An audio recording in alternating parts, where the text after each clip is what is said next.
Coming up in this episode.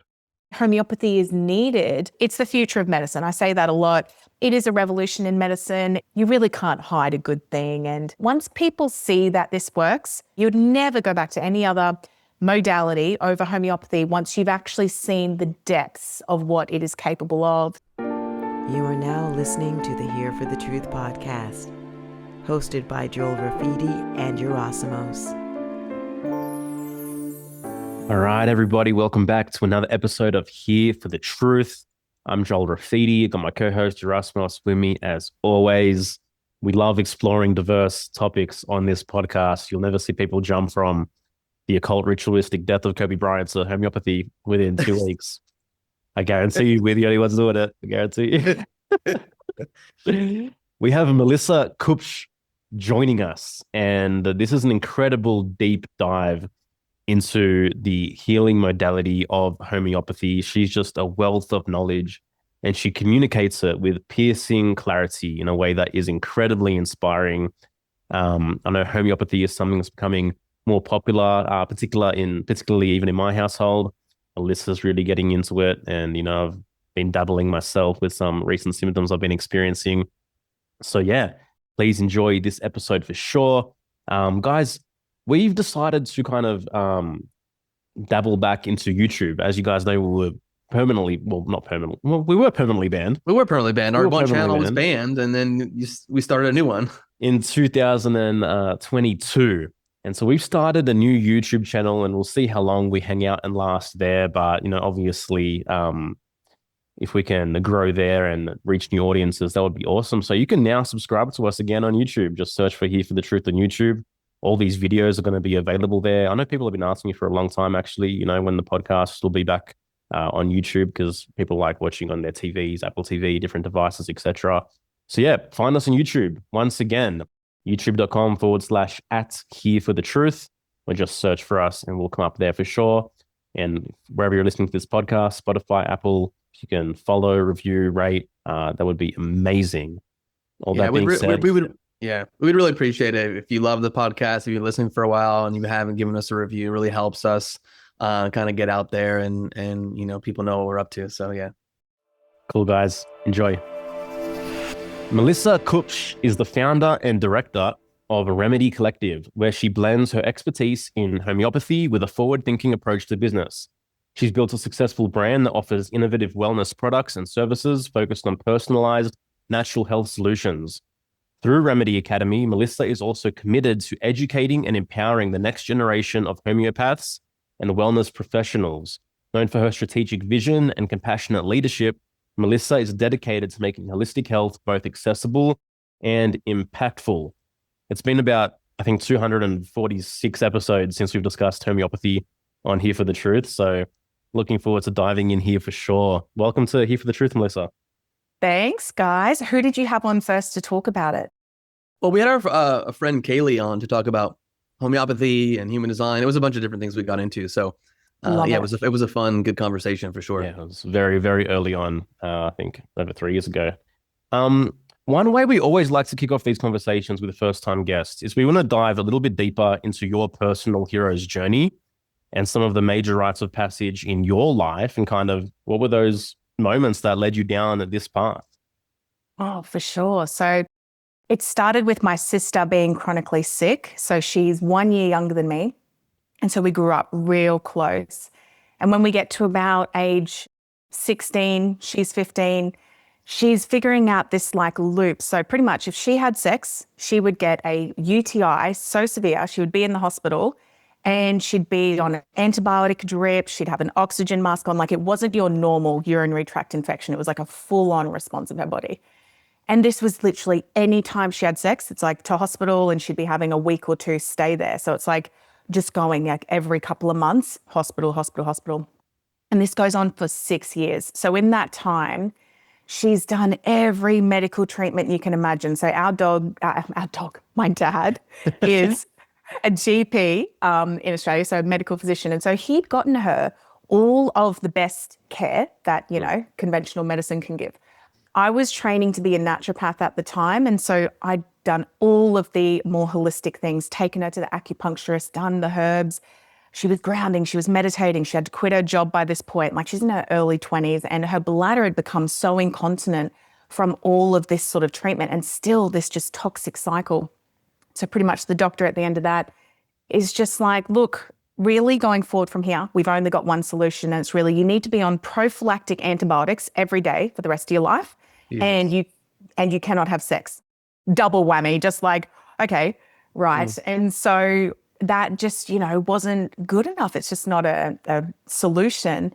But there was just nothing else. And anyway, fate would have it that I had a lecturer at uni, and he was actually my, anatomy and physiology teacher, but he was also a homeopath. And he always used to slip in these little underhanded comments about how homeopathy was. And he would say to me, you'd be really great, you'd love it. And because I'd never heard of homeopathy, I fobbed it off for a very long time because I thought it was just some sort of like hippity-dippity, not full-blown medicine, when I realized eventually what it was. But yeah, one day he said to me about homeopathy, and I was like, right, that's it. If you cure my sister's chronic condition, I'll change my degree over. And he was like, right, when can she meet me? We meet in a coffee shop the next week. He takes her case. So like 90 minutes, he's deep diving with her. And he's like, what are your sort of like most suppressed, emotions and, like little things? And she's like, oh, nothing really. Because, we're like 21 and we don't think we've got any issues. Yeah. And then he's like, yeah, okay, what do you like if you get cut off in traffic? And then we look at each other and we start laughing because she's like real psycho with like road rage. And he's like, oh, okay. And he's like writing this stuff down. And I'm like, what on earth is he gathering this info for? What foods do you crave? What's your relationship like with your parents? How well do you sleep? Is your body more hot or cold? Like such random questions for 90 minutes he asks her. At the end, he gives her this bottle of medicine. He was like, right, I want you to take 2 drops under your tongue in the morning and in the evening going forward, and I'll see you in 8 weeks. I was like, what the hell? I'm like, 2 drops under the tongue. Did he like not listen to how serious this condition is? Like she's hospitalized constantly. Anyway, she goes forward, she does it. Within the first couple of days, it becomes obvious that something really profound is shifting in her body. She's having heaps of discharges coming out. And by the 3rd day, she's not bladder incontinent anymore. So up until that point, she had to go to the bathroom like every 20 minutes because she just had no tone in the bladder. And then it gets to like 3 hours and she's like, oh my gosh, I haven't had to go to the toilet. And it was things were really shifting. And then this emotional purge is coming and it's all of this suppressed anger.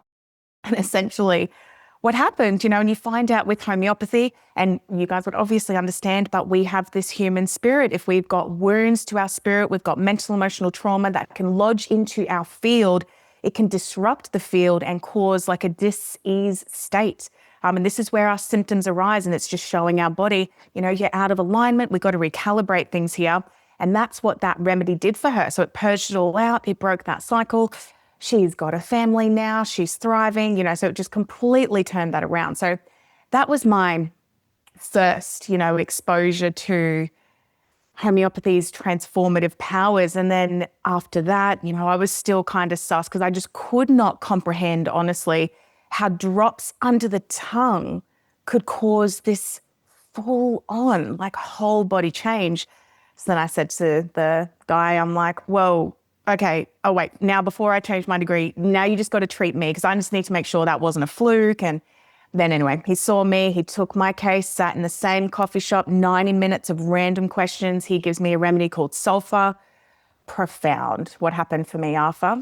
So I would say to him at that point, I'm really quite robust, mentally, emotionally, like I'm pretty good, but like try and find the right remedy for me. I was fascinated by this search from him to find the one remedy that really matches the patient's whole state. So say I've got a book here, right?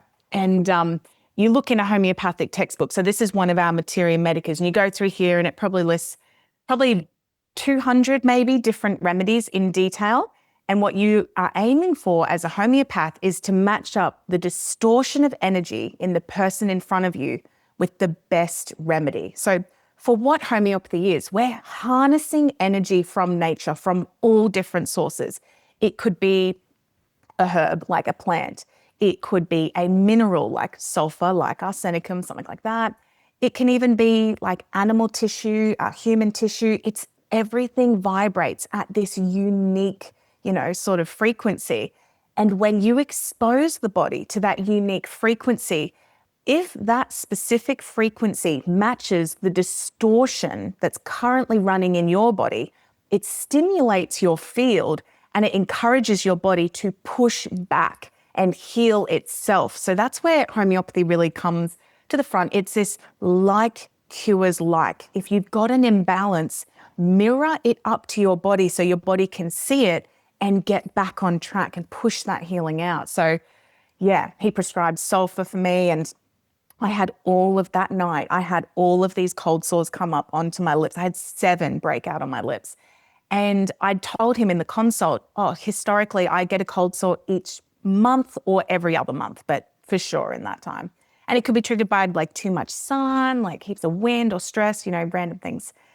And then to take that remedy and that night, have all of these cold sores break out. And I bump into him the next day at uni. And he's like, how are you going? I'm like, oh, well, I'm actually really sick, and I had this full head cold. And I was going home from uni because I'm like, I'm so sick. And he's like, excellent. The sulfur's working brilliantly. And I'm like, what? I'm like, you think this is related? And he's like, for sure. And he said, see all these cold sores? He's like, don't use any creams, don't suppress it, let the body dump it, just go along with it. I'm like, okay. And the head cold, that's just a detoxing symptom. The body's going to use mucus to push everything out. And I never had a cold sore again from that point. And that was nearly 15 years ago. And I used to get them all the time. And so the power of this medicine, what I have seen, it's just outrageous. And then working with patients, it transforms people's lives. That's amazing. So is the goal to find a single remedy, or do you use a collection depending on what's going on with the person? Okay, the great debate amongst homeopaths, right? So we've got the old school, the way that, Samuel Hahnemann, who founded it back, 250 plus years ago. It really was one remedy only at a time back then. But then you find in his later years, he was working in a clinic in Paris. And when you go through his final case notes, in the years before he died, he was doing dual prescriptions. So what he was addressing was different sides of a case, but with 2 remedies at a time. Not a lot of people know that, it's not necessarily public knowledge. So some people are a bit dogmatic about, no, it's got to be done this way. I'm very open-minded, having spoken to so many homeopaths around the world about what do you do? How do you practice? And looking at the results that they get. And the reality is people are doing all sorts of different things and all getting brilliant outcomes. But I think there is something to be said for this more layered approach these days, because our generation and our kids, we've got such different disease presentations to what Samuel Hahnemann was dealing with, 250 years ago. They didn't have the layers of vaccine damage. They didn't have the levels of toxicity that we've got. So this, the layered approach, I think, is becoming a lot more popular. So I do love still to find the simillimum, that one remedy that sort of is the person's inherent sort of constitution, that it really matches their energy. But then happy to use these other layers at the same time to like chip away and just get the fastest, the most gentle as possible results, and that true curative healing. And the thing with homeopathy is it's meant to be gentle, right? But sometimes things like having 7 cold sores blow out onto your face, that people are like, what? That's not gentle. Like what? But it's like what is necessary for your body to overcome what it's been stuck with. And some people have got so many layers of toxic suppression, emotional trauma that is so locked down that, healing can be a pretty rocky, wild road. And so you want to hold the hand of a homeopath. But the remedies themselves, when they stimulate the vital force, they purge things out in a way that, in my opinion, you're not reliving the trauma. And the return of old symptoms, it's this classic sign in homeopathy that you're onto the right remedy, that you found the one. Because what you find is the body starts to express these old symptoms that it used to have. And you might not have seen these symptoms for like 10 or 20 years. And you're like, oh my God, like, oh, my tonsils are like all swollen up overnight. And it's like this person had Epstein-Barr, back in the day. And they're like, oh my gosh, this fatigue. Yeah, I remember this. Or men will say, oh, my neck. Yeah, I had this injury to my neck when I was like 18. And now this feels like really the same. And it's that the body remembers all of the traumas, all of the injuries, whether it's emotional, whether it's physical, whether it's a toxic layer. And it can still, many years later, be stimulated to purge it and get rid of it in a, as gentle as possible way. If you've ever felt like you're constantly proving yourself, bending to please others, or silencing your opinions to keep the peace, Rise Above the Herd is where that ends. This is where you learn to trust your own judgment, stop outsourcing your self-worth, and speak your truth without fear of rejection. It's about finally breaking the patterns that keep you stuck in unhealthy relationships, saying yes when you mean no, and doubting yourself when you know you're right. By the end, you won't just think differently, you'll carry yourself differently. You'll stand in a room and know exactly who you are and what you're here to do. Yeah. Before Rise Above the Herd, one of our clients, Chris, he thought he just needed to work harder, be more disciplined, push through. But deep down, there was just a lifetime of conditioned behaviors and patterns that kept him from feeling truly himself. And it really wasn't until he stepped into the program that he realized the real work was in unraveling those patterns, removing the blocks that had quietly shaped his choices, and reconnecting with the part of himself that he'd been missing. Now, he moves through life proud of who he is, no longer afraid to take his own path, grounded in the tools and self-understanding that makes life genuinely fulfilling. So if you're listening to this and you feel like you're ready for that level and that kind of freedom, you can head to herethetruth.com/RATH, which is an acronym for Rise Above the Herd. Learn more and join us. Okay, well, can we kind of dive into, I guess you've touched on about more of the origins of homeopathy? Like, how did this Samuel go about discovering, this system and discovering these different elements of nature and their curative effects? So he was a medical physician, and the guy was like probably savant, like next level intelligent, because he knew, I'm pretty sure it was like 11 different languages. And so he's just crazy smart. But when he's practicing medicine or he's watching it being practiced, he's like, what are we doing? This is so dangerous. This is so deadly. And this is obviously the era of heroic medicine, bloodletting, leeches, a lot of mercury poisoning. What's the exact timeline? What's the timeline? 1776, I think really putting it together. Oh, wow. Yeah. So it's a revolutionary time. For sure. And so Hahnemann, when he moves away from the conventional medicine of that era, and he just says, right, that's it. I'm just not going to do it anymore. I can't in good conscience practice this medicine. So he then went into translating medical texts. So because he was so, intelligent and he can do all of these different languages, he had the sort of benefit of seeing all of the medical discoveries around the world and being able to translate them. So like he's learning, he's immersed in the field of medicine. So it's continuing on, even though he's not practicing as a doctor. And he's working in this library. So I'm pretty sure it's the richest man in Romania, and his name was Baron von Bruckenfeld. And I think he was a Lutheran and Hahnemann was a Lutheran. And I think back in those days, Lutherans looked after Lutherans. So he's like, yeah, right, you can have a job in my library. So in this huge library, he is exposed to all of the alchemical texts of the day. So things that we wouldn't even, dream of reading or knowing or understanding.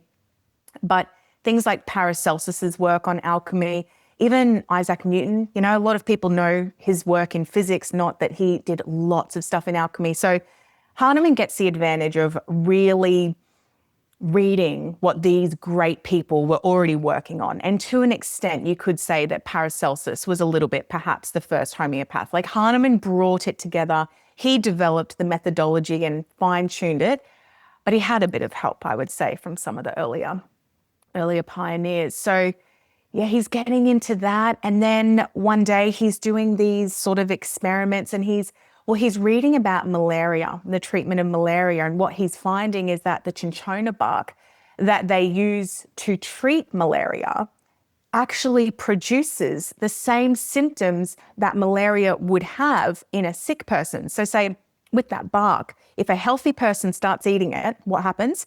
You break out with the symptoms of malaria. And he's like, isn't that so weird that the medicine that cures the symptoms will also cause the symptoms in a healthy person? So he's piecing it together, oh my gosh, like cures like. And Paracelsus said, he's got some quote, and it's like, the difference between a poison or a cure is in the dose. So it's like the homeopathic dose is minuscule. It's so diluted and succussed to the point of it's really just pure energy. But they each realized that something that could cause these symptoms could also cure it. So that's really where he's figuring it out. Then he starts to trial it, obviously, mainly his family got volunteered, to be honest. He's like, oh, kids, come here. I try this medicine on you and see what symptoms start to break out. And then he's like documenting it all. And then he starts to get a lot more friends and followers. And a lot of the medical physicians of the time, they would follow suit, because once they saw what homeopathy could do, they're just like, oh my God, this is the holy grail.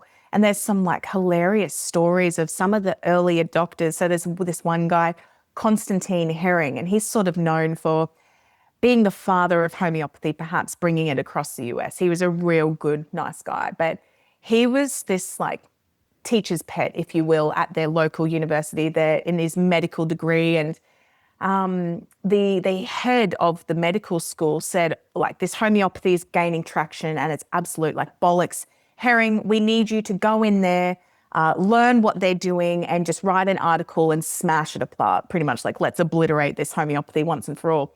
And so he's like, yeah, cool. Goes into it. And he's like researching. He's like, yep, it's unfathomable. There's no way it can work and do what they're saying it does. But he's like curious and like watching on at the results. Anyway, at the same time in his medical school, he suffers a dissecting wound. He like cuts really badly into his finger. And the allopaths at that time in his conventional school, they're like, we've got to amputate the finger. The infection's getting so bad, you're going to lose like the finger for sure. We've got to amputate it.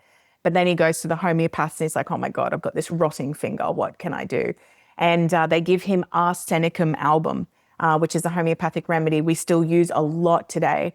And anyway, it cured his infection, saved his finger, and then he just becomes this fanatic for homeopathy. So he goes from being the one who was meant to bash it to the one who's standing up on tables in pubs and saying, we've found, the solution. And he's like, he said, you need to pull yourself away from the grips of the cutthroats and the murderers. And he's referring to the conventional medicine, paradigm back then. So he was a big swing, but yeah, so that's where it was going. And then it continued to rise in a lot of the epidemics back in the day, Spanish flu, if you will, whatever the issue is with those people getting sick, like whatever the belief someone has on why the people got sick, the reality is they were sick with symptoms. And the homeopath is not concerned necessarily with how or why. Is it just a poisoning or is it, a virus? What we care about is the symptoms, because as long as we can match up the frequency to match your symptoms, your body will respond and you will live. And so if you look, there's a Western A Price article and it's beautifully written and it's all of the historic data from the homeopathic hospitals compared to the conventional hospitals in the time of all of these epidemics. And the mortality rates, the comparison is just unbelievably in favor of homeopathic medicine, where we might have had a 1% mortality or less, and they've got 30% with these things going through, and whether that's scarlet fever, Spanish flu, cholera, you can look through the historic data.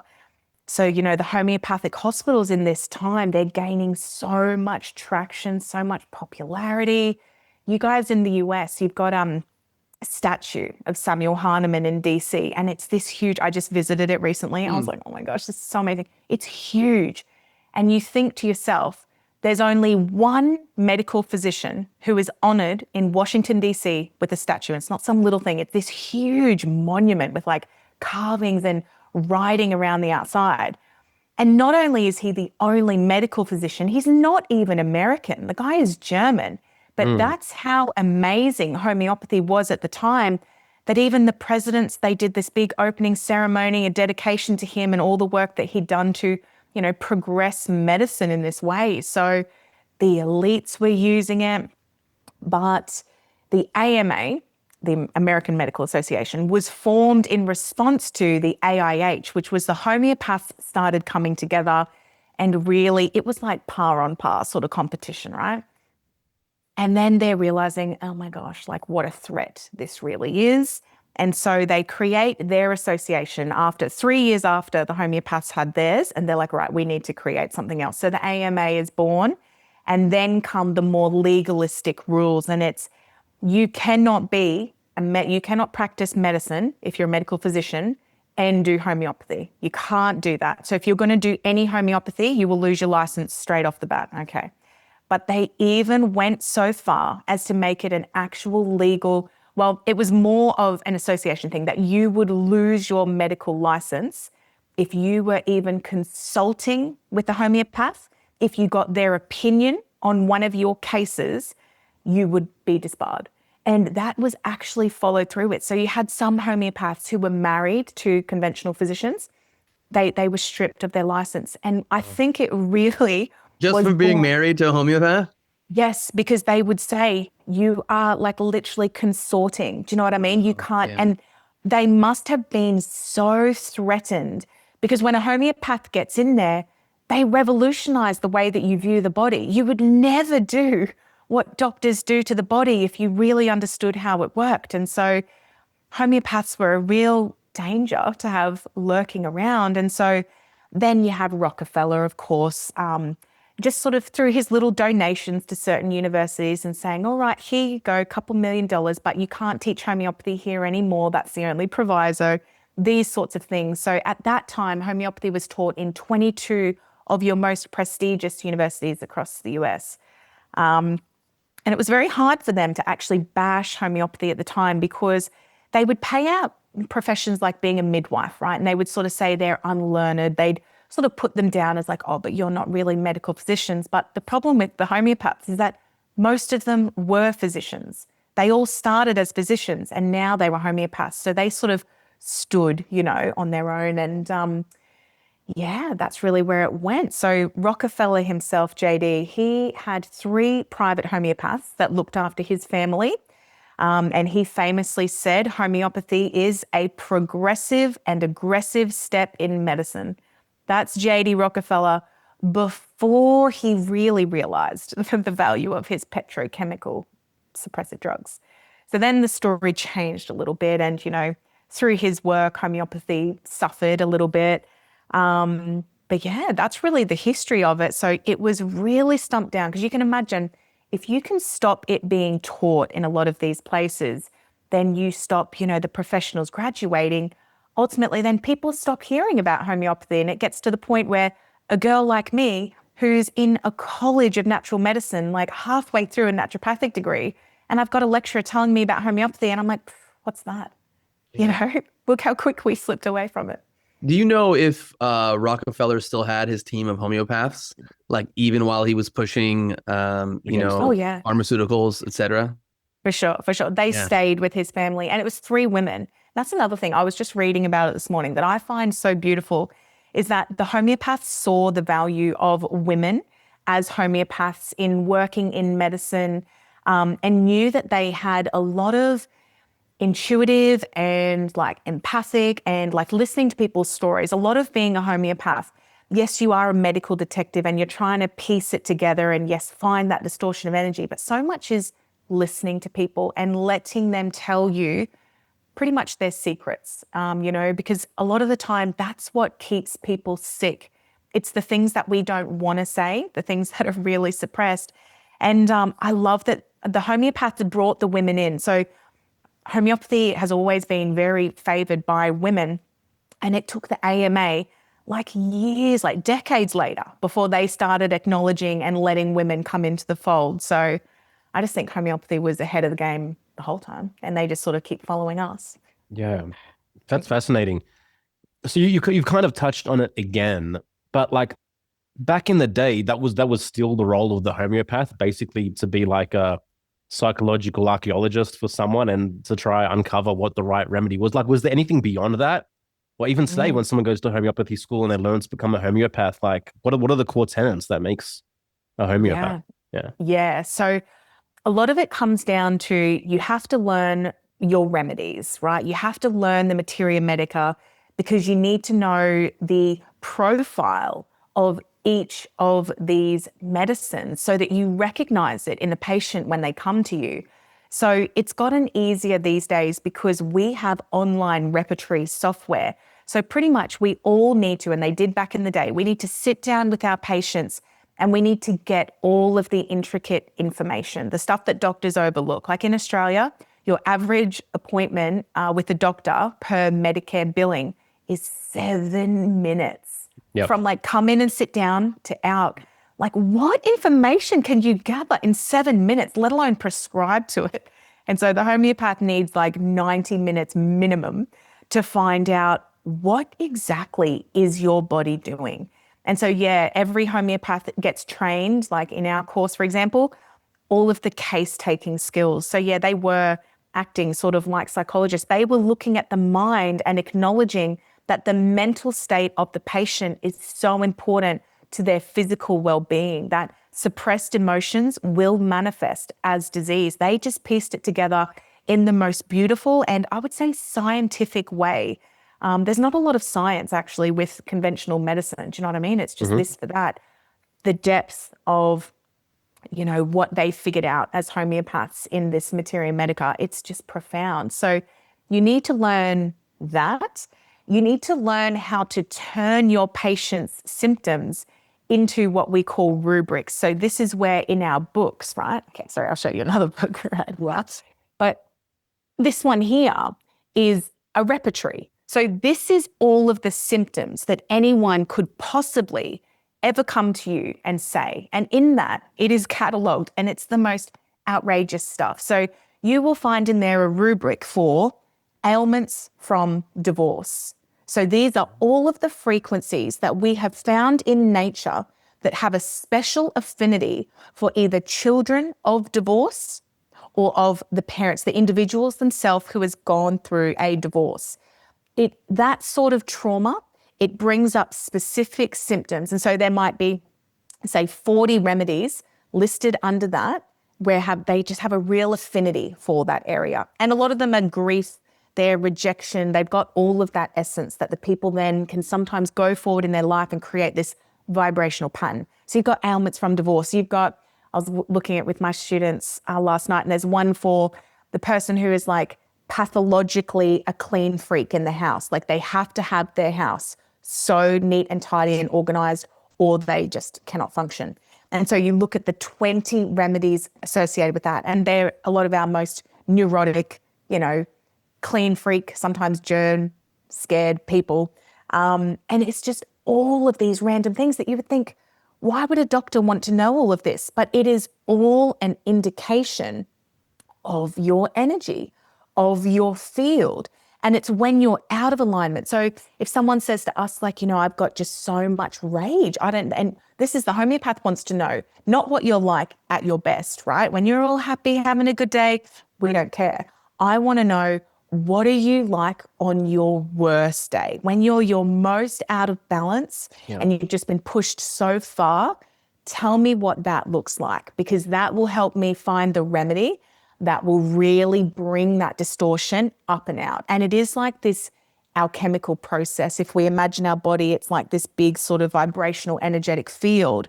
This is the power of a remedy with these drops under the tongue. It just can completely recalibrate that field. And because it recalibrates the field so quickly, the physical symptoms can change like that. The emotions can change so quickly. So you're looking at, you know, it detoxes, it recalibrates the mind. It's all of it. So obviously as part of homeopathic curriculum as well, you do need to learn your share of anatomy and physiology, the medical terms, because you do need to understand the body. Peter Berryman, the lecturer who originally healed my sister and then did the appointment with me, healed my cold sores. His name was Peter Berryman. And now we teach our academy together. So 15 years later, we are, rolling it out around the world. It's funny, actually. Yeah, you answered my next question. I was going to be like, what happened to that guy that prescribed those remedies to you? Yeah, and it's funny because the woman who taught him his masters of homeopathy, she's in here too. So it's like she taught him, he taught me. Now we're all doing it together. 3 generations of homeopaths. That's incredible. Yeah. So again, you kind of, you're preempting my questions, but there's a value in someone engaging with homeopathy, even if they aren't quote unquote experiencing symptoms or illness or sickness. Like someone can turn to homeopathy simply as something that can heal like deeper and greater stuff that they've been experiencing in their general history, rather than, I've got a symptom, let me go see a homeopath and just deal with this micro thing that's happening now.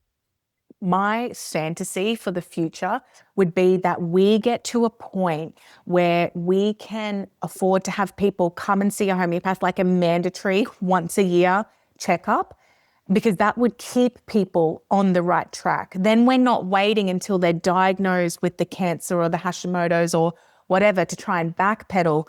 We're heading it off in the moment, because these days, a lot of people, they might say, yeah, I don't have any diseases, but truly if you sit down with them, they got a lot of stuff going on. They got a lot of trauma, a lot of fears, a lot of anxieties, all this stuff that's, just sort of bubbling under the surface. The homeopath can address all of this before it manifests as the full-blown pathology. So that would just be the beauty of it, right? Raise your kids with homeopathy and just know that when you go through life's trials and tribulations, which we all will, that's just inevitable, but it's the homeopathy that can help transmute that energy out so that what could have been a major life trauma that completely alters, your vital force and then how you interact with the world for the rest of your life, it doesn't have to be the trauma that so many people are currently carrying. It really can be lifted off. And I say that, and people have been through all sorts of horrors. If anyone's going to, go and be a homeopath, you're going to hear, the most devastating of stories that you can imagine. I was so young when I started, and I was so naive. I just did not think these sorts of things existed in the world. I didn't realize how many people grew up with parents not loving them or treating them well. It's horrific, some of the things people have experienced. But even that, when they take the remedy that is needed for their vital force, they might spend a week crying about it and purging it all. But there's this level of acceptance and, to be honest, a lot of the time gratitude for what they've been through, because they're finally on the other side of that energetic blueprint, no longer having that emotional or visceral response. And this might be people who've been in talk therapy, like seeing psychiatrists, psychologists for 20 plus years, and they're going over the trauma again and again. And it's like, sometimes I think it's just re-traumatizing. They're so stuck in that energy. They have one appointment with the homeopath and it's like, oh my God, I'm a new person. I can think about that situation, this abuse from my childhood, and I actually just don't feel anything anymore. It's like separated. So it's, a most beautiful thing. So I think people seeing a homeopath, even when they're not unwell, is just so, so powerful. I would definitely do it with my kids, like their whole life. Yeah. Well, it seems like finding the right remedy can change the trajectory of your life and your fate even, Totally. in terms of like the decisions that you might make if you didn't kind of get that energetic shift, can be incredibly profound. For me, it's so important that people understand it's not just like the medicine, right? It's not just this acute for colds and flus. It's not even just this thing for asthma, eczema, fertility, like all of the deeper chronic stuff. It is a vibrational medicine to heal your whole spirit. And when you do that, you understand that human beings are these vibrational emitters and receivers. Like this whole universe is vibrational. And so when we change our frequency that we're emitting, exactly as you said, Joel, we literally change fate, like what comes onto our path. So I told this story at Confluence, but when I was studying homeopathy, we were learning about this remedy once, and it's called Lycopodium.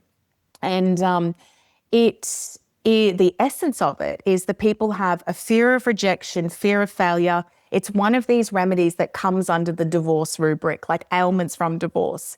And as we were learning about it, I'm like, oh my gosh, like this is a vibe for me. I can like feel this.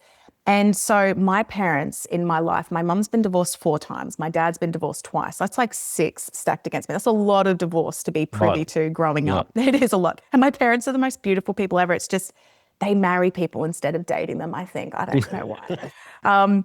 And so here I am studying homeopathy, and I'm, what am I, like 22, 23 maybe. And I hadn't been in a relationship since my high school boyfriend. So I had a nice high school boyfriend, broke up. So like 7 years, I'm completely single, but I don't want to be. Like I'm obsessed with the idea of I want to meet the person, I want to settle down, I want to have kids. I would have had kids at 18 if I had like met the right person. That's like what I wanted so much. And I think a lot of the times people who really romanticize it and who really want that, they are sometimes kids of divorce who want what they didn't have, you know, despite having a beautiful family. Anyway, this pathological mismatch of energies when it came to relationships, any person that I was interested in was like, yeah, nah. And anyone, whenever they were interested in me, I was like, oh, no. And it was like, could not catch a break for 7 years, just nonstop. And at the end of that, my mum sort of said to me, like, there was this person in my life and he was like really interested. And I was like, oh no. And my mum's like, I actually think now it's like a you thing, right? Like, cause it's not normal that you're like this. And I'm like, I actually agree. I actually think.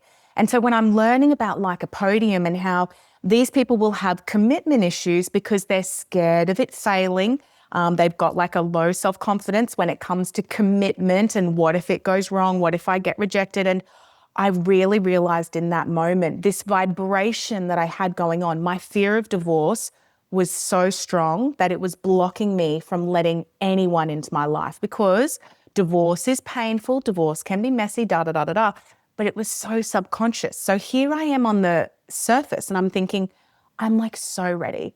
But the inside is like, hell no, like a real energetic block. Anyway, I took lycopodium in that student clinic at my uni, and within like a couple of days, I'm walking around the lake near where I work, and I have this like full just epiphany. You know, sometimes you have those moments and something just clicks in your brain, and I'm like, oh my gosh, yes, I've been doing this whole time out of like these different fears. Oh, well, I don't need to do that anymore. And it was like moving on from that. That night, started talking to my husband. We actually went to the same school, but he was 2 years above me. Anyway, within 9 months, pregnant with our first kid. Within 4 years, we've got 3 kids. It's just like everything went so quickly. But I fully believe that if I did not learn homeopathy, if I didn't have that vibrational budge out of the hole that I was in, my life might have looked very different. And I work with a lot of people and they've got these different energetic distortions. A lot of people, they've got them around money, right? They grew up around this poverty mentality and the family really didn't have enough. And so it's a very subconscious lack. There's never enough to go around and they become like hoarders, or they're so penny pinching and it's really stressful and all this stuff. And then, you know, you meet other people and they're real, you know, flippant, lapsy-daisy, and you just see things always work out for them. And these different energy patterns, we've all got different things that we grew up with. But when you look through these books and you're like, oh my God, I didn't realize so many other people have these same thoughts and patterns. And you realize that as human beings, as unique as we are, we're not as unique as we really think we are. Like a lot of people have the same patterns going on. People have the same people-pleasing tendencies, the same diseases that come from the same thought patterns. And then you just realize, wow, I'm not stuck with this. I can actually heal it. Wow. So I want to ask a question.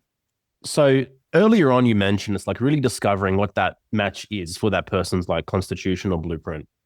Over the course of someone's life, like how many key remedies would be for them? Is that a fair question, or is it more so it's just endless, so to speak? Yeah. So again, controversy amongst homeopaths. Some believe that you have this one inherent constitution that is essentially you from the moment you're born until you die, and taking that remedy is like your elixir, right? Like that's your philosopher's stone. That brings you back to base. And I sort of do believe that, having found like my own, I'm like, yeah, look, this is just the energy that I am, that I always have been since I was a child until now. I can so see it. And, but there are layers that we have on our lives, I think put on by what we go through or toxic things that we do.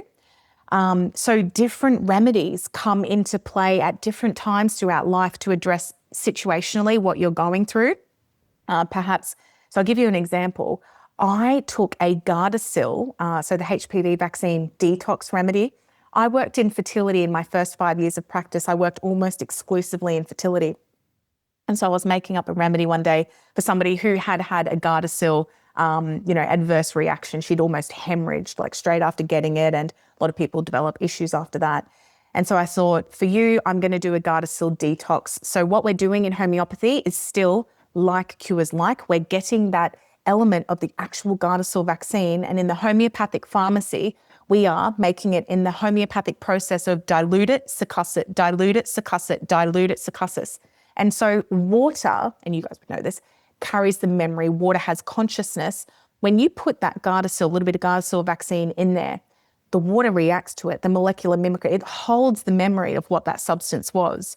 So in the homeopathic pharmacy, still, when you dilute it and you succuss it, yes, you're getting rid of all of the toxicity from the actual, component, but you're keeping the energy, the memory of it in that water. Yeah. So you dilute it and succuss it, say 100 times, and the average person, who is logically thinking goes, you've diluted it 100 times. That couldn't possibly do anything to the body. But the person who understands water and memory knows, yes, it has transferred across, it's been remembered. And so while I was making up this Gardasil remedy to give to that patient, I thought, oh, I got that jab when I was at school. I'm going to take this detox remedy just in case, even though I didn't have any issues. I didn't have fertility issues. Like, as far as I knew, no issues whatsoever. So I just take that and I go on about my night. The next morning I wake up and I'm pulling on my nightgown. And I say to my husband, oh my gosh. I was like, my arm. I was like, I feel like I've just had and I'm like, oh my God, no. I was like, I feel like I've just had a vaccine. I'm like, it's in this exact muscle. My arm is dead. What on earth? And I was like, that couldn't possibly be. But I'm racking my brain to try and think what I could possibly have done the day before to pull the muscle in the exact vaccine entry point. And I'm like dumbfounded. And then I call my sister and I'm like, this has just happened. And she's like, yeah, don't you remember when we actually got those shots at school, how dead our arms were? We were complaining about it to mum. And I'm like, I don't remember that at all. And she's like, yeah, no, it was definitely happened. I'm like, oh. And then I speak to this other man, Dr. Isaac Golden. Now he's an Australian homeopath, specializes in homeoprophylaxis and vaccine detox. And so I was speaking to him. I was like, I just had this thing happen. Is this normal? He's like, especially with Gardasil, but yes, definitely. And I just was mind blown that this layer to my case, to my body, that was 20 years ago, that I had gotten that vaccine. 20 years later, I took the energetic stimulation of it and my body then, and my next cycle was completely thrown out. My skin, I had pimples breaking out. It had completely triggered this big detox reaction and my arm was dead. And so what that reminded me of is, like they say, the body keeps the score. It doesn't get forgotten. Even from 20 years ago, it can be stuck in your vibrational craw. And, using it to clear these layers, I think we continue to elevate ourselves and our health.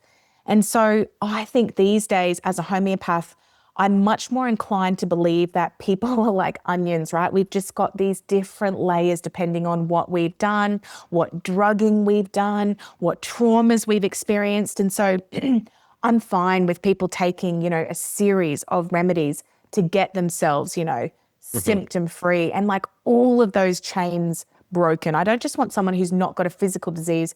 I want them to be thriving, right? So vibrationally in alignment that they wake up in the morning. It's this is where you really know as a homeopath you've done your job well, because they start to get the full-blown synchronicities. Everything in their life is working out for them better than ever before. So right, you're vibrationally pumping. Yeah. A key discussion recently on this podcast has been the trauma of circumcision and some of the psychological fractures that can come along with that. Is there anything of that sort discussed in homeopathy, or has anyone come across a key remedy that can kind of assist in that capacity? Yeah, so we definitely have remedies for people who are never well since a frightening or shocking experience. So depending on, do kids go under general for that? I don't know whether they do go under general. I don't think it's general, no. And sometimes the procedure is done before probably even the anesthetic really takes hold. So, yeah. And they weren't even using an anesthetic for a long time, but that's another conversation. Oh gosh. So in terms of the fright, the trauma, the fear that somebody feels, if you were to map those people's lives, you would definitely find that they are more prone to certain issues, whether it's panic, anxiety, fears, these sorts of things. And so as homeopaths, we absolutely would find the right remedies. Now we've got a couple, say aconite, where it's this sudden shock, adrenaline, it's the full-blown manifestation of almost like a panic attack. It's one of the biggest remedies. If someone's in the midst of a panic attack, Aconite's one of the first remedies you're going to give them to just completely bring that down.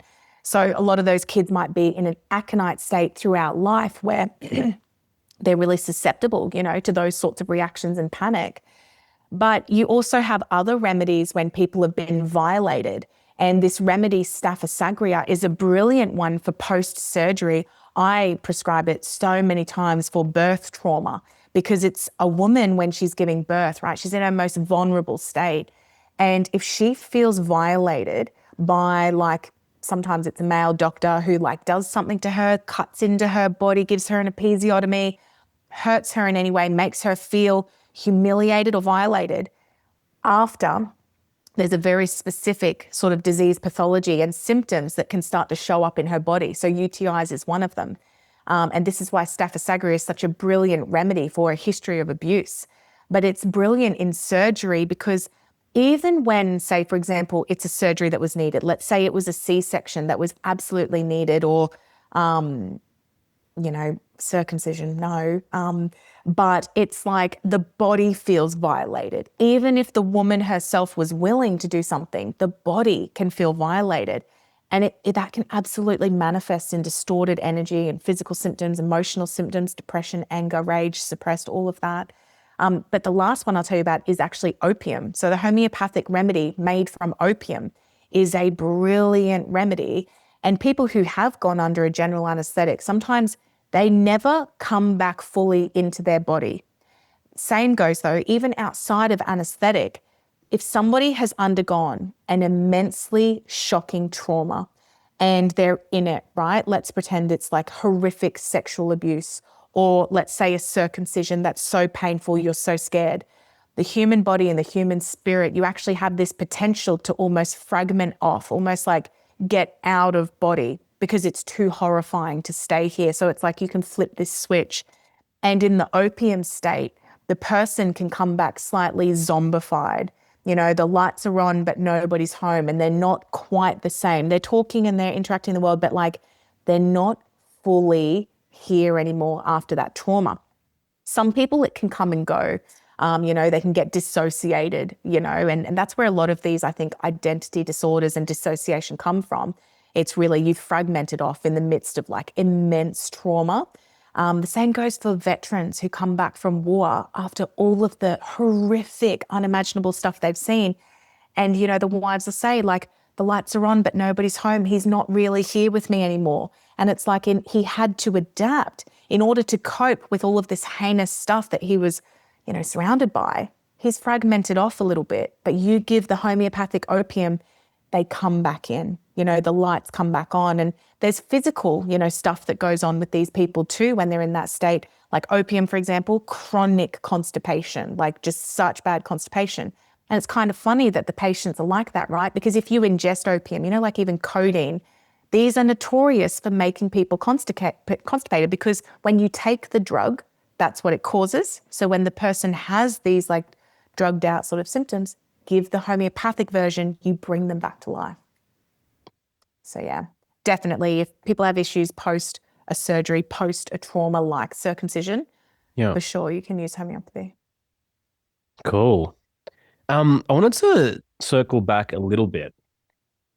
Your dad, as like a GP, what was his initial kind of reaction when you wanted to go more of a natural path? Like, was there some kind of pushback or discussion there, perhaps? Yeah, he's funny, my dad. So we were driving when I told him, and this is when I said, Dad, I think I'm going to be a naturopath. And he like slows down the car and like pulls over and he jokes. He's like, all right, get out.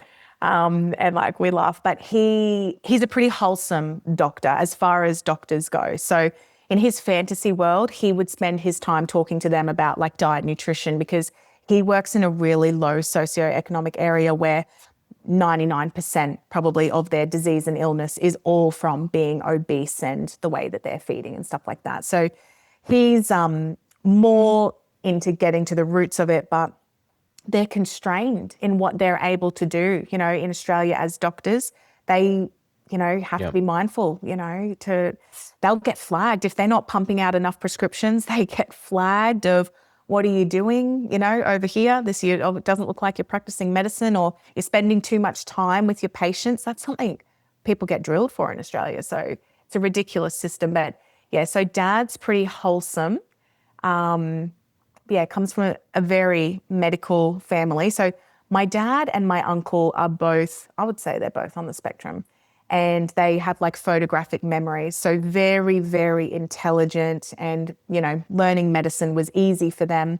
My uncle, my dad's brother, he actually developed a lot of the snake antivenoms that we have in Australia. So, you get bitten by a brown in Australia. Oh my, I found it so funny in America when they just think everything is so deadly in Australia. I was like, would you come up to Australia? And they're like, no. It's ridiculous. The conversations I have with people over here, it's just like Animal Planet is what it's their only perception of Australia. like little crocodiles walking down like urban suburbs. I've told this story before, but I spent my junior year at university. This was in 2001, studying abroad in Sydney, Australia. So we're looking at 24 years ago. And when I told people I would be going to Australia to study here, everyone pretty much thought that Australia was Crocodile Dundee. Like that everywhere in Australia. I'm like, I'm going to a city. Like it's called Sydney. And there aren't going to be tarantulas and kangaroo and alligators. It was pretty ridiculous. Like, you can't go swimming. You're going to be eaten by a shark. For sure. Which, what I find funny is that when we were in Florida recently, we were staying in this like estate. It was like a gated community, and we'd landed in Florida pretty late. So we're like driving into this like place, and we've got like a convoy of the cars that are coming with us. And when my husband pulls up, he's like, what the F? We get out. It's a little alligator in the middle of the road. It's been run over. Oh my like, goodness. What the hell? You would never find that in Australia, in suburbia, an alligator on the middle of the road. We're like, where the hell are we? And then people joke, they say that Orlando or they say Florida's like, the Australia of the US. I'm like, you guys are wild here. What's the remedy for ignorance? Here, just take this. Take this and you won't ask any more stupid questions. Thank you. For sure. Oh, love it. Well, but, can you go? I know you mentioned it a little bit before, but like, what is the entire process of creating a remedy? Like, you just go out and source, like, hey, let me get that HPV vaccine and just pop it in a thing. Like, what's the method? So they do in the homeopathic pharmacies. They need to get the original constituents. So whether it's a plant, right? So we've got the remedy belladonna. So they'd go out and they'd actually harvest the part of the belladonna. They'd take it back to the pharmacy, and then they triturate it, so you're mashing it up and you're adding in your alcohol. So alcohol acts as a preservative for the frequency. And it's that, you can put your remedies in water and the frequency will disperse all throughout the water. But the problem with water is it's prone to, bacterial and other things that can come in over time, and it can warp, the frequency. So we've got to be careful to make sure that we preserve them correctly. But it's not that you've got people in every pharmacy, getting all of these Gardasil shots and, making up fresh ones all the time. The thing about frequency is the way that it carries across, and it can be grafted many hundreds of times. And so the pharmacies around the world are often sharing the same original remedy that was made, the stock, and then they can disseminate it to all of the other pharmacies, and then they're disseminating it to patients. So this is why probably pharma's never been interested in trying to, manipulate homeopathy. There's not much money in the actual medicines because frequency travels across so amazingly. So our medicines are very, very cheap. So yeah, the process, right? Even arnica, most people know arnica. It's like you're getting some of that plant, Arnica montana, triturating it, adding in your alcohol, then diluting it and succussing it, diluting and succussing it, diluting and succussing it.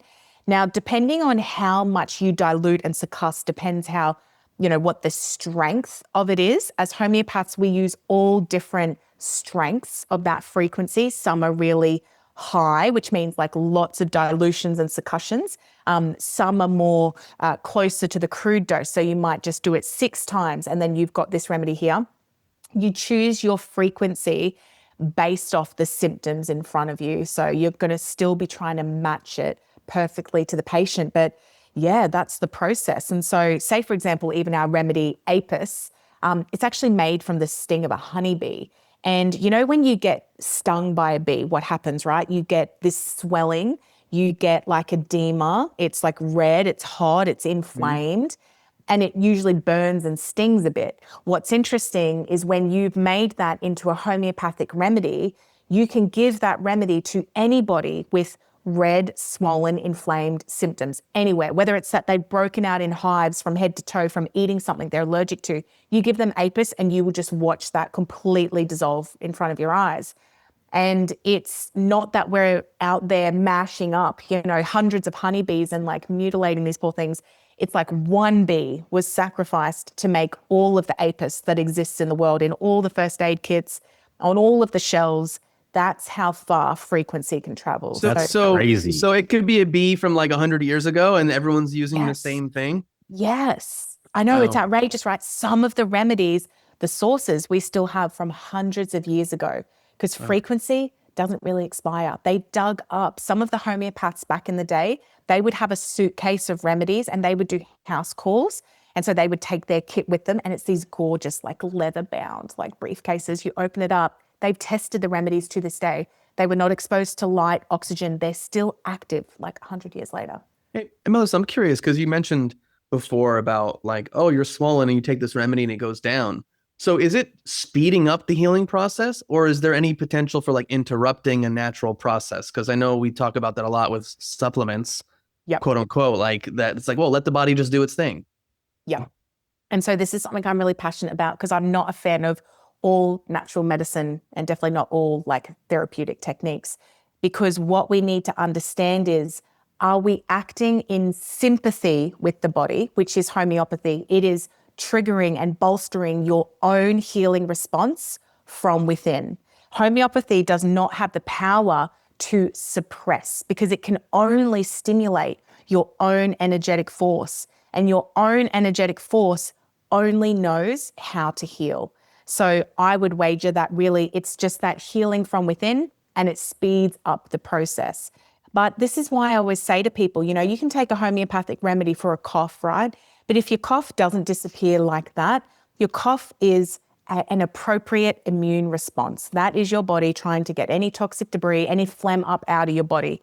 So what's fascinating, you know, you take a homeopathic cough remedy.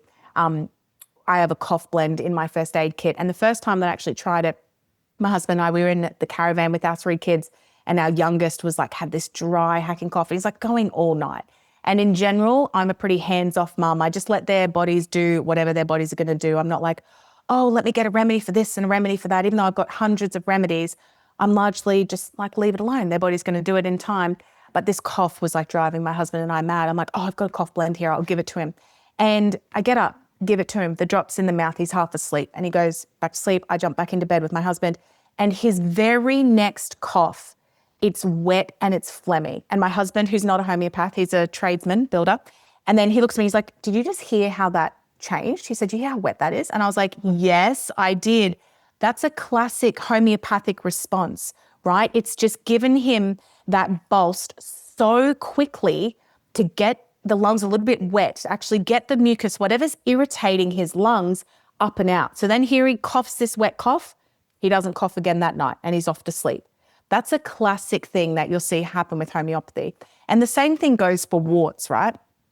And it's a really good example because if you use even natural substances, if you're going to use oils or whatever on the outside to burn your warts off and have them fall off, have you really cured it? Do you know what I mean? Is that really much better than going to the doctor and getting them frozen off? Well, sure, maybe it's slightly less toxic, but in terms of your organism, you've not really cured it. And so homeopathically, when you take the right remedy or you give it to a child, I had a little girl once, she was covered in warts and she was really embarrassed by them. And she was given Mederinum. And within a couple of days, her warts all simultaneously turned black and fell off. That tells you that the homeopathy is healing her from within. It's her own vital force is now strong enough to drop those warts. We no longer need it. That's dead, gone. So in any approach that I ever get behind, I want to make sure that it is acting in sympathy with the body to bolster its own immune mechanisms. So for me, things like fasting, therapeutic fasting, that's acting in sympathy. That's bolstering your body's healing response. saunas, right? Sweating out toxins, doing an enema can be helping reduce that toxins. It's like helping your body do what it wants to do. What I don't do is things like, I'm a bit anti-supplement in general, maybe like a little bit of nutraceuticals because maybe the soil's a bit depleted, I don't know. But in general, people are using herbs and supplements and super doses of them to try and, again, force the body into submission. And it's still suppressive. And if you've got eczema and you're putting on a natural cream and then it's disappearing, you got to ask yourself, are we really curing that distortion of energy, or is it just acting like a natural, almost steroid suppressant? Mm-hmm. So antipathy is what the allopaths do. They tend to do the opposite. They oppose the body at every turn. You roll your ankle, they'll give you an anti-inflammatory because all of that inflammation in the ankle, they're like, all right, let's get rid of it. The homeopath knows, why would you want to do that? The inflammation is the healing response. But I want to give you a remedy where you would also see the inflammation to bolster your body's own efforts. And then, yes, they move through the pain and the inflammation process so much quicker. So, you gotta act in sympathy with the body. Yeah, I tend to be in alignment with that. I'm not a big fan of supplements, except maybe the occasional one once in a while. So, yeah. It's I think falling in love with your body and trusting the brilliance and wisdom of nature is usually the way to go. And the panic and the worry that comes when you don't understand biology or physiology and like the symptoms that are happening. Because most people, we're trained to think, oh, this is bad, this is horrible, this thing's happening in my body, as opposed to there's probably a very natural reason why this is happening. Can we kind of not get super worried and panicked and bring more peace and harmony into our life and trust that our body's going to do what it's going to do? Just like, if I get a slight cut, I'm not sitting there freaking out all the time. And then my body goes through this whole process and oh, wow, look, it's closing up, it's healing. And it's like, that's happening all over the place. We just have to get out of the way sometimes. For sure. And just like learn to be comfortable with some bloody symptoms, right? It's like, okay, you got teenagers and maybe they've got a bit of acne. Well, their body's going through like a massive leap. Their hormones are all over the place. Like, give them a bit of grace. Don't whack these girls on the pill. Don't give them Roaccutane and all of this just chronic Band-Aid things. It's just getting crazy. Yeah, I say the same thing with pets too. We have our dog, and maybe my wife and I will go away for a week, and then we come back, and she might have diarrhea for a few days or something else, or vomiting, and I just go, she'll be fine in 3 days, and then she's fine in 3 days.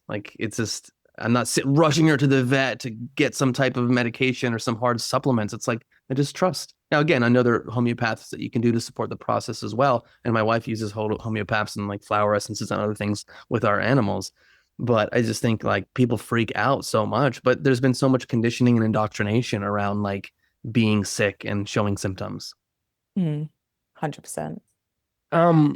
Okay, what's the difference between tissue salts, cell salts, and homeopathics? Because I know tissue salts seems to be like a connected branch in some capacity, right?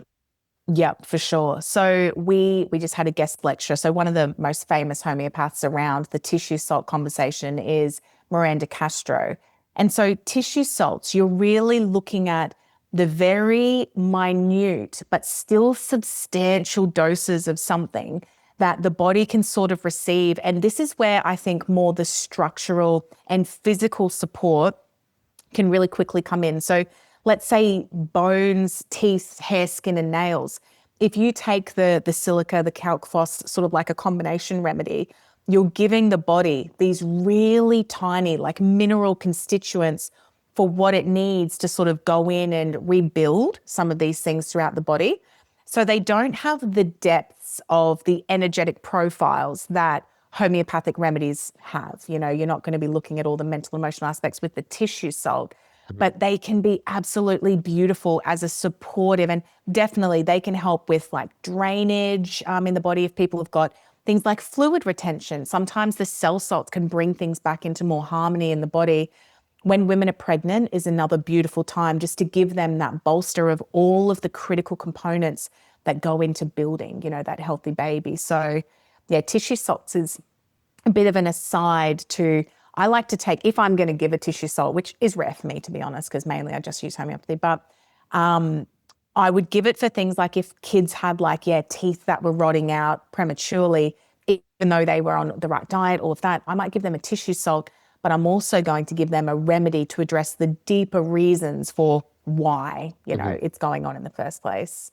Yeah. What's the difference between like drops and then those little, the little white pills that you see? Yeah.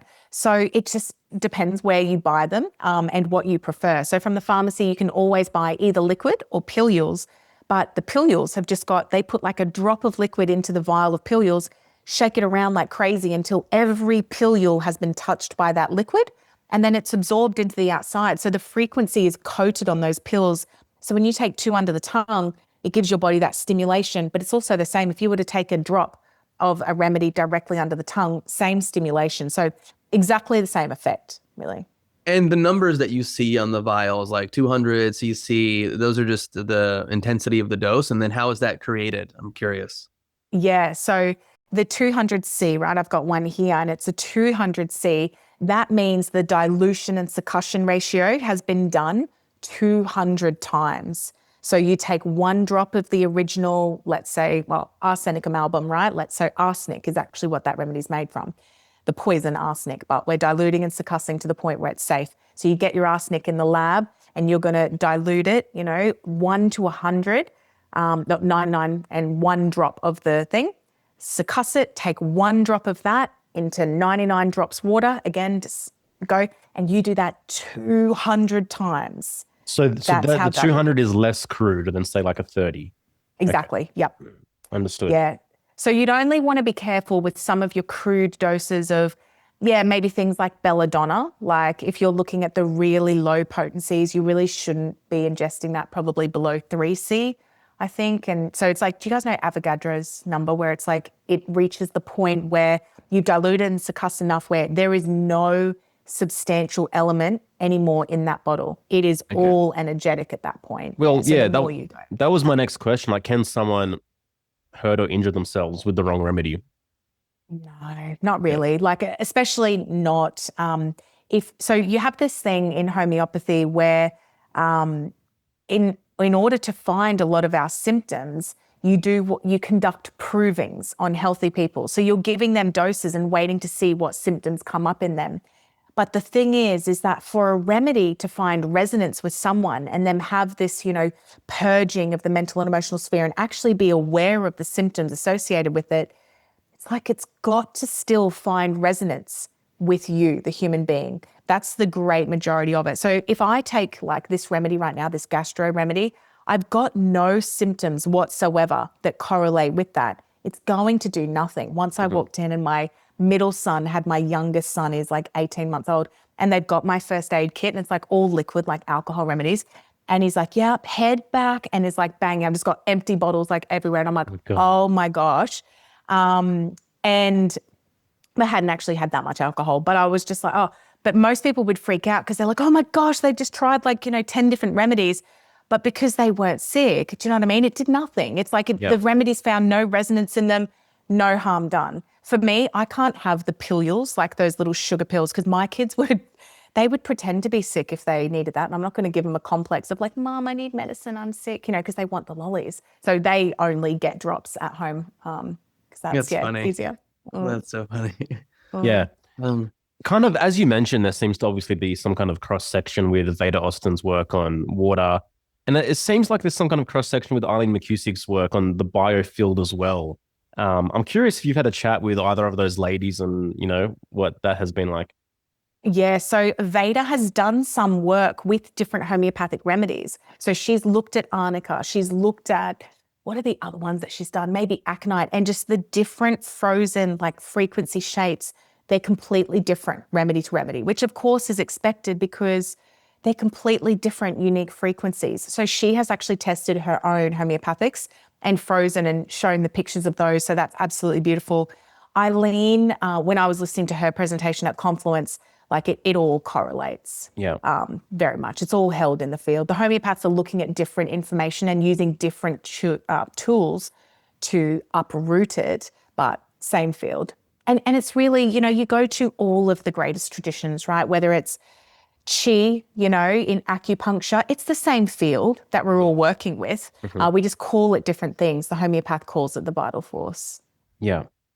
Have you noticed maybe like a resurgence or a new surge of homeopathy into, the mainframe recently? For sure. Like definitely since COVID era. And it's like something has clicked in people's consciousness where we finally realize that health and like our spirit and our well-being, like that's really the great anchor to like health.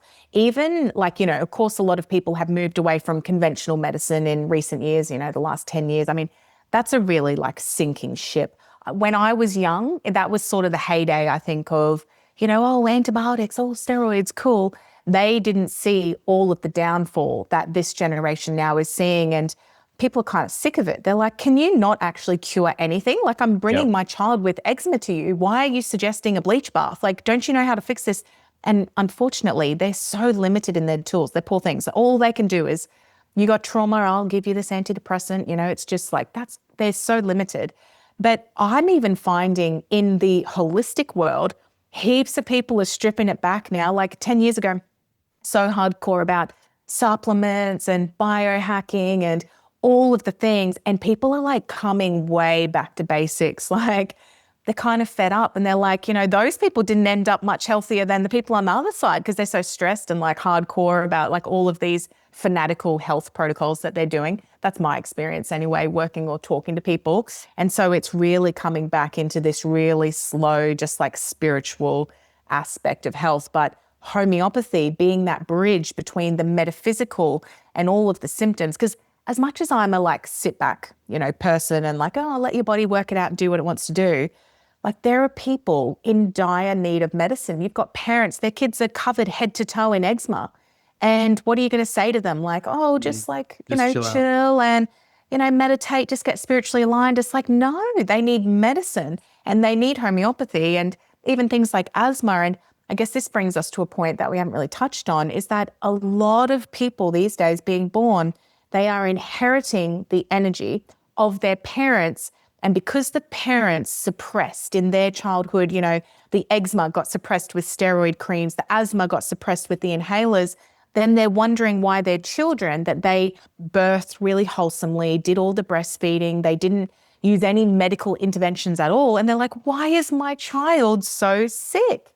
And it's because they are still the culmination of the energy that is coming down your family lines. In the mainstream, they want to call it things like it's your genetics. The homeopath knows it is your energetics. And it's just a blueprint, but it is still a blueprint that you inherited from your parents. And if you want to rewire that blueprint, you need to get to the root, and you can only do that with energy. You can't change the energetic blueprint with any supplement or any drug. So it's where homeopathy is needed to support these people who are sort of falling into those cracks of, I don't like conventional medicine, but I'm actually desperate for help. And that's where I think homeopathy is going to come back and just be like huger than huge. Like it's just, I think it's the future of medicine. I say that a lot. It is a revolution in medicine. It's obviously it was great back in the day. They were par on par. Then it got, pretty much stamped down, but you really can't hide a good thing. And these days, a lot of truth is coming to light. A lot of people are just realizing like, oh my gosh. And once people see that this works, they never go back. And never. You'd never go back to any other modality over homeopathy once you've actually seen the depths of what it is capable of. So, in our school, in our academy, we had it was our first enrollment that we did. And we had 570 people sign up for a 2-year course. That's like, pretty bloody expensive too. It's an investment. It's like not a nothing little course. It's like a full-blown 2-year course. 570 people. That's like the largest intake of homeopaths in history. Wow. Usually, most of your homeopathic, institutions, your education providers around the world, on average, would probably have, 30 students a year, or maybe like 50 if they're like a huge school and going well, I think. Yeah. So 570 is like, what the hell?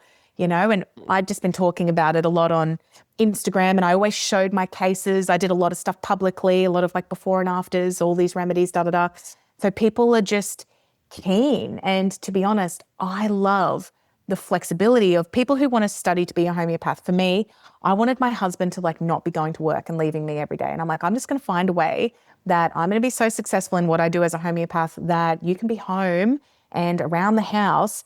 And I just think it's sort of like, not only is it a revolution in medicine, but if we start to pivot all of this money away from big pharma and like these dodgy practices into the hands of like these hundreds or thousands of students who are studying homeopathy, then become practitioners, you're totally flipping where all of that money goes. Then people start putting money into the projects that matter, things like farming, regenerative, farming practices. It's like you would completely like Robin Hood this like $1 trillion industry and start to focus it on all the stuff that matters. So I think it's going to be a huge turning point. I think that homeopaths are going to completely change the game, to be honest. Brings to mind that Buddha quote, 3 things that can't be long hidden: the sun, the moon, and the truth.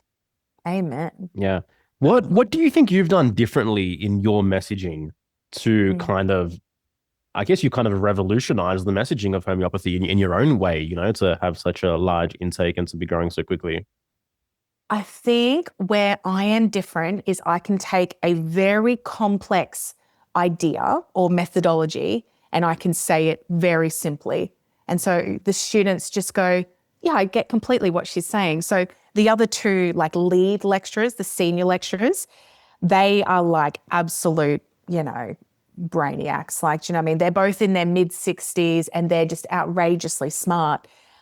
But the 3 of us, we do every single lecture together for our academy, because if they're ever going to say something, I can translate it so easily. I just chime in with my little opinion, okay, so what you're saying is da, da, da, da. And so we've got people in our course, like some of the men are tradesmen, right? They're electricians or, carpenters, and they can still hear all of this, like the depth of information, and they can still understand it. So I think that's where there's a lot of homeopaths around the world who are brilliant, but maybe it's difficult for them to convey their message, right? Because they're so brilliant. And that's why they're such good homeopaths. They sit there in their clinic and they do their work. I was very blessed that just, I guess, Instagram as a platform as well, you share things, you reach a lot of people. A lot of it, I think, was right place, right time. Amazing. Are you a Gemini? I am a Pisces on like when I'm born. But if you actually look at my full-blown chart, I'm actually like super Sagittarius. I don't really know what that means, but what's your human signs? What are you guys? We're both pure generators. Yeah. Emotional generators. I'm 5'1". 5'1". And okay, I'm 6'2". amazing. You? I'm a 6'2" projector, which I don't know enough about human design to really know, but from the things that I've been told, it fully is like I can see a world in which we can actually make this work, right? Where we can actually get out from under, any of the control that it seems like we're under. I'm like, oh no, I can fully see a path of like flipping it around. And some of the students who are like really into human design, they're like, if you're a projector, like how are you not dead with like how much like you're working, because I think we notoriously don't work very hard because it's like, yeah, all these great ideas, but not as much steam to get it done.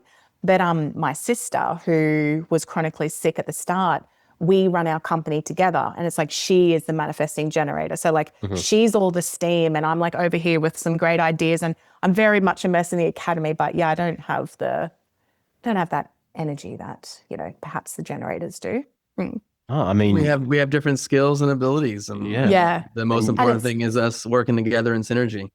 Fully. Yeah, you're the master systems builder in many ways as a projector. You're here to bring new systems and to lead them in that way, and especially as a 6'2", as the future role model in that capacity, makes a lot of sense. And projectors understand energy more than I would say any other type, and they're here to bring more efficiency as well. So even you talking about how you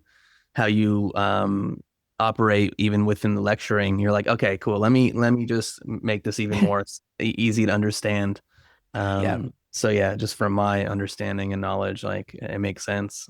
And you're here to continue to guide people as well. So Yeah, I'm a generator. My wife's a projector. She's a 3-5 projector, and I'm a 5-1. So we share the 5 line. But I think the projector generator combo like works well, especially in business. Yeah, fully. Melissa, how would you describe health and vitality? For me, it's just complete freedom, like in all things. So to be able to, I guess, live without chains. So of course we don't want physical symptoms, that are causing us pain, and being out of balance in that way. We don't want the chronic disease. I'm all good with like acutes, go through your typical acutes that humans are meant to be exposed to. It's healthy for us to have flu-like symptoms every year. It's healthy for us to run a fever. All of that is a sign of a healthy body.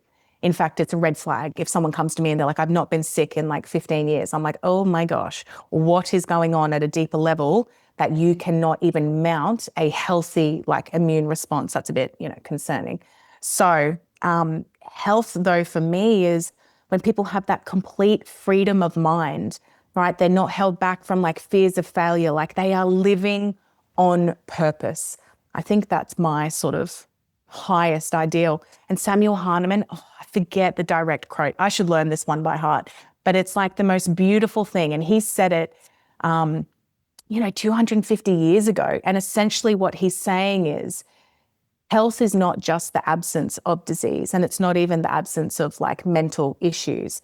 It is the complete ability for you to use this vessel for pretty much God's will to be done for your life on this earth. Because if that's not possible, right, and you are held back even with your own fears and not stepping into your purpose in life, well, then you're not healthy. There's stuff in your field that's holding you back. And so, yeah, living your path, living your purpose, I think is one of the highest like indicators that you're healthy. Yeah. Well said. That lands well for sure. It's like we're all here for a unique reason. There's something unique that wants to be born from us as human beings. And like, if you've strayed from that path, or you're not even venturing on that path, not even taking steps on that path, then yeah, I think you drifted from health personally for sure. Totally. And we just often don't see it that way, do we? It's like you see people and they've got these adaptations. And this is the thing for me is like all I wanted was like complete freedom in terms of like, I've got a few friends and if they don't go to the gym in the morning, well, then it's like they are going to have a bad day. Like they have to go to the gym. And in this modern world, we praise these sorts of activities of like, yes, you go, like excellent, you're going to the gym. But when you deep dive into more, it's like it's actually distorted energy. If you can't skip a day at the gym and still feel good in your body, you're not very free, right? That's a full just adaptation. And really to the homeopath, it's no better than the person who needs to maybe have a beer, do you know what I mean, in order to cope. Like you're still having to use these crutches in order to get by. Granted, one might be a little bit better for your body, but the energy underlying it is the same. And it's that energy that actually, contributes to disease. And this is why we've got a lot of people pathologically healthy doing all the right things, right? And it's like, why are they all getting sick? It's the energy. So we just want good, vibing energy, contented in their spirit. And it's all those things of the spirit people talk about, right? Like peace, love, joy. I personally find the more aligned people get, the more like, I guess the biblical characteristics of like forgive other people, love other people, do good for other people, this spirit of, wanting to help other people, it just becomes like unavoidable when you're in alignment. It's just, that's what you want to do because you realize that's what actually feels so good. So yes, that's the highest vibe. Beautiful. All right. So someone's listened to this conversation. A lot has been shared and they're like, damn, I got to see a homeopath ASAP. What is your recommendation to that person? So we have on our website, RMDY Collective, we've got a directory on there where we've got some homeopaths. We also have our student clinic. So what's interesting about homeopaths around the world, and I would always recommend people Google in their local area because there are actually homeopaths all over the place, but a lot of the time they're under the radar. So do an actual Google search for homeopaths in your area, see if you can find someone. I would do a discovery call and see if you vibe the person because it's definitely an energetic thing a lot of the time.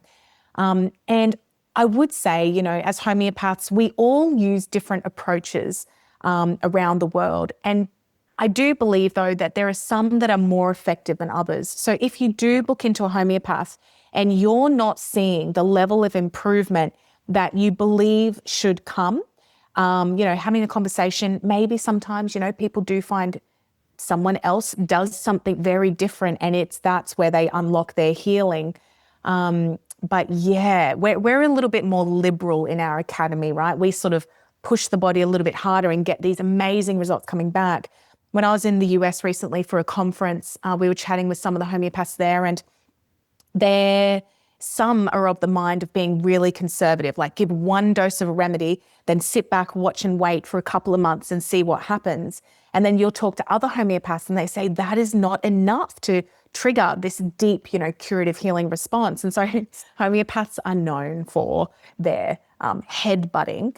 So I would just say to people who are seeking out a homeopath, just be aware that we aren't all the same. Maybe perhaps you will need to see someone else, but definitely at the start, invest some time in your healing, allowing your practitioner the time to also figure out your true energy. There is an art to homeopathy, getting to know your patient and finding that one remedy that really resonates with them, their simillimum. So you can't expect a miracle cure, you know, overnight necessarily. You know, you'll read about them. I've seen my fair share of the outrageous miracles, but have patience in the journey, let it unfold.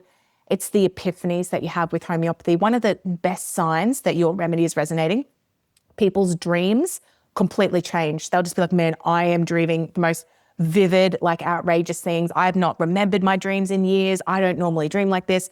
And that is your spirit is fully working out so many of the old kinks during your like sleep, subconscious time. But yeah, so we have a directory on RMDY Collective. If they want to be part of our student cases that we oversee, they can go through my Instagram and sign up there. And our students, they have to take 10 cases and do 3 follow-ups, you know, with their with their cases to show us that they are competent to be homeopaths. And even the results that they are getting, like this week we had one of our students, she was treating a non-verbal autistic boy who had such severe rage, violence and meltdowns that it was looking like he was actually going to be removed from the house and put into more a care facility. And this is in the US, I believe. And the student she gave 3 remedies, and within 8 weeks, this kid is like a completely different kid. And they're saying like he's like 80% completely better. The violence, all of the symptoms that this kid had going on, completely mitigated. And this is like what a student is doing. You know, this is one of her first cases. There's an amazing book. If anyone is like, listen to this and they're like, what? I just want to like learn more. The book by Amy Lansky, she's got a PhD. She was a NASA researcher, NASA scientist, and her son got diagnosed with autism. And so the book is not only her testimony of how he healed with homeopathy, lost his diagnosis, but also she does a brilliant job of weaving in all of the knowledge about homeopathy, the history of homeopathy. It's a brilliant book. It's called Impossible Cure by Amy Lansky. If they read that, they will love it. Amazing. Final question. So in your opinion, what are like some of the green flags when someone is seeking out a homeopath? Oh, that you feel really comfortable, that you are able to tell them your whole story, like really show them the true you, like no pretenses. Peter Berriman in our course, he says to our students, you know, your patients, they're only ever going to be as well as their secrets. It's the things that they're not telling you that we probably really need to know to find that remedy that gets to the depths of the distortion, whether it's the abuse when they were young, if it's the shame from something that they've done, the guilt, the whatever. We need to be able to feel safe enough with our patients that they can tell us everything and know that it's just so confidential and held. So you want to have that sort of relationship where you feel that you can truly tell this person everything you need to, that they really listen to you. You can always research like the remedies that they prescribe. I personally find it a green flag if a patient asks me, hey, why have you given me this remedy? Tell me like about it. I love to tell them why I'm giving it to them. I can open up a book and say, all right, see all of this information here? That's what I believe fits your totality and why I'm giving it to you. A homeopath who is really guarded and feels like questioned by something like that, it's not really a good sign. A homeopath who doesn't write the name of the remedy on the bottle because they don't want you to go and research it, that's not really good practice, in my opinion. Yeah. I think someone who can just be open, converse with you, listens to you, pivots, who isn't afraid to like push and get some good reactions. I'm never scared of like what's going to come out. I always say to my patients, would you like me to be more liberal or conservative? There's sometimes in a case where you want to be a bit more conservative, right? If it's an eczema case and they have a history of suppressing it with steroids, I'm going to be really careful what remedies I give because it has massive potential to blow back out onto the skin real hard and fast when the body detoxes. So you're careful with some things. But I'm not scared of a patient who's going to spend the week crying and getting rid of all of this trauma that they've stored away, for all that time. I'm going to hold their hand through it and say, this is normal. This is healthy. If you are angry and screaming right now, that's all appropriate. I don't get scared when things start to get a bit murky because I know on the other side of that, that's their healing and that's their freedom. You've got some homeopaths who are a bit on the scared side, I think. There's no need to be. The transformation is like so worth it. So that's a few things that I would keep an eye out for. Super helpful. Absolutely incredible. So inspiring having this conversation. Definitely piqued my interest a lot more for sure. Mm-hmm. What kind of offers or services do you have available, or your website? Where would you like to direct people, I guess, that want to follow through? So we have homeopathic first aid kits is one thing. I would encourage every family to have a kit at home. Doesn't have to be my brand. Literally just get a homeopathic first aid kit so that you've got something always there to treat acutes. That would be one thing. If people are looking for consults, they can go through the website. If they want to learn to be a homeopath, that's where they would visit RMDY Academy. So RMDY Academy, either on Instagram or our website, that gives all the information.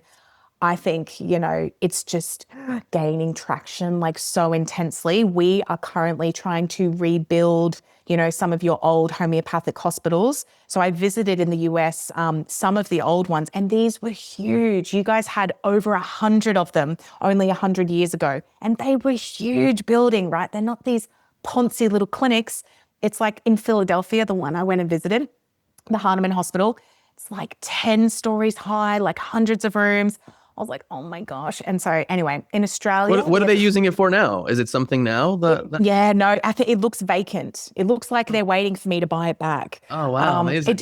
I didn't see any business there, but we were there on a Sunday. But so it's like these places because people also want somewhere to go, like a brick and mortar place. Like if your kids are really actually ill and actually really need the care of a professional, like, wouldn't it be nice to be able to go to these places where you can have trained professionals there watching, people who understand, even emergency medicine. Like if we could merge the best of conventional emergency medicine with homeopathics, like it would be transformative. Like for parents, that's what we want. We want the safety of knowing you're going to do everything holistic within your power to keep them safe. And if not, we'll fall back on emergency medicine. But so as our first building is being erected in Australia right now. Wow, I think people whereabouts? So in Queensland, in Brisbane. Amazing. Congratulations. Yeah. Thank you. It was the most like divine, as it always is, but situation to work out in this area. The guy who owned the warehouse that we were first working out of, where we have Remedy headquarters right now, he's actually an Indian man. And when he said, what are you guys going to like rent this warehouse for? We're like, we do this like natural medicine thing called homeopathy, not expecting him to know. And he's like, oh my God. He's like, I must have you here. And so he like prioritized our contract over the other bidders who were on it. And he connected us. He's the BDM for this, like the billionaire who built this city in Brisbane. And because so many of them in this area are Indian, in homeopathy in India, it's huge. In India, they've still got all of the homeopathic hospitals going. It's part of their government scheme for health. Homeopathy is like revered in India. So to have all of these like surgeons and doctors in this area, and they wanted us to sort of integrate. They wanted us to have a suite in the new public and private hospital that they built there. in that suburb. And, whilst I was like, oh, it's such an amazing invitation, because that's what homeopaths have talked about for so long. We want to be integrated and like alongside, we want to be respected. But to be honest, when I saw the suites, I'm like, oh, I just have this vision of like having my own building. I don't really want to be part of yours. But still, they're so beautiful and supportive. And, they've got one of their surgeons there, because my sister, when we were having this business meeting, Ash is like, do you think we're going to have any pushback, with what we're trying to do? Because obviously it's like a bit unconventional. And he's like, don't you even worry about that. And he said, I know one of the local surgeons and his child had severe eczema, couldn't resolve it, tried all the medical things. Eventually he used homeopathy finally, and it resolved the whole thing. He's like, you're not going to have pushback like in this area. And so I think in terms of where to start our first building, we hit the jackpot, in that area. And I think once that is shown to be a success, they're just going to roll out all around the world. And the one final thing I'll say is that Samuel Hahnemann, so the founder of homeopathy, just the most beautiful guy. Even in all his time, even at the end of his life, when he's treating all of the rich and famous in Paris, right? The elites come to him and they're paying for their appointments by day. But he always opened his doors to the poor in the afternoon, say from 4 o'clock onwards, he and his wife and like whoever else was in that office, they would just open it up and he'd have hundreds of people waiting for free treatment, like so desperate for some homeopathic help. And that's just something that I so want to continue in every like homeopathic hospital or healing center that we open. I want to have it where there's like these hours of the day that people can come, because you've got families out there who like they're literally up against the wall financially right now and they can't afford this ongoing treatment. But there are people who can afford it. And so I think our best work is to provide the best service possible for all of your paying clients, but our medicine is not expensive. We can afford to help the people who can't afford it until they're brought back up, their vibration is aligned. You start to bring up these people who are feeling like they're at the bottom and down and out. And then when they start to thrive, it's like all of us win if we look after, this group of people who are struggling. So there is a world where we all win, and we don't need as much as we think we do to be happy, and reaching out to each other and yeah, doing that movement all together will be huge. Amazing. That's the 6-2 vision right there, bro. That's the 6-2 vision right there. I love to hear it. Yeah, thank you so much for joining us. I really enjoyed this conversation. And like Joel, I'm definitely more interested in homeopathics. I mean, I've had my share of homeopathic doses, so I'm looking forward to learning more for sure. For sure. And we'll put all those reference links in the show notes for anyone that's curious. Thank you so much once again, everyone else. Thank you for listening and take care. What an incredible episode. Melissa has so kindly decided to share with our audience a discount code, which is HFTT, which you can use on any of her products in her store at Remedy, RMDY Collective.org. The discount code is HFTT. We'll make sure that's in the show notes as well. And that wraps up today's journey. But hey, the truth train doesn't stop here. Every Friday, we drop little nuggets of wisdom straight to your inbox. We're talking mind-expanding ideas, heart-opening perspectives, and the kind of content that hopefully makes you go, whoa, I never thought of it that way. Our Friday drops like having coffee with that friend who always blows your mind. Except this friend shows up right on schedule and never asks to borrow money. So if you want to join our truth-seeking tribe, it's super easy. Just hop over to hereforthetruth.com/Friday and hit that subscribe button. No spam, no fluff, just pure unfiltered goodness delivered weekly. So if you're ready to make your Fridays a little more truthful, a little more inspiring, and a whole lot more awesome, your future self will thank you for this one. See you next time. And remember, we're always here for the truth, and we're always here for you.